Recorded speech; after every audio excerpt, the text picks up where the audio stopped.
فمن زحزح عن النار وادخل الجنت فقد فاز۔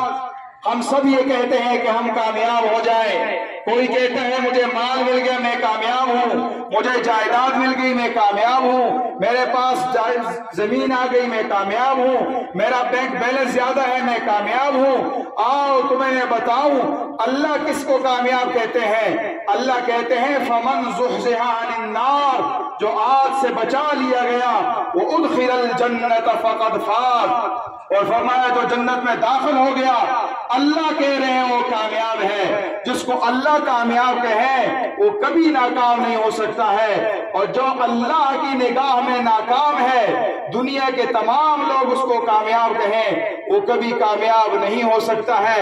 اس لیے اگر ہم یہ چاہتے ہیں وہاں ہمیں جنت ملے، وہاں ہمیں اللہ کی رضا ملے، تو ہم نے دنیا کے اندر دو طریقوں کے مطابق اپنی زندگی گزارنی ہے۔ ہم نے دیکھنا ہے جو کام میں کر رہا ہوں اس میں اللہ کا حکم کیا ہے اور اس میں نبی کا طریقہ کیا ہے۔ اگر اللہ کے حکم نبی کے طریقے کے مطابق ہم اگر غم گزاریں گے وہ غم بھی بڑا مبارک ہے، اور اگر اللہ کے حکم کو ترک کیا، نبی کے حکم کو طریقے کو ترک کیا، اگر ہم خوشی منائیں گے تو وہ خوشی بھی لعنت کی مستحق ہوگی۔ یہ حاجی صاحب نے اس معاشرے کے اندر زندگی گزاری ہے، اس محلے کے اندر زندگی گزاری ہے، تو کسی بھی آدمی کو اگر ان کی زبان سے، ان کے ہاتھ سے یا ان کے کسی عمل سے کوئی بھی تکلیف ہوئی ہو تو میرے سارے بھائی ان کو اللہ کی رضا کے لیے معاف کر دیں۔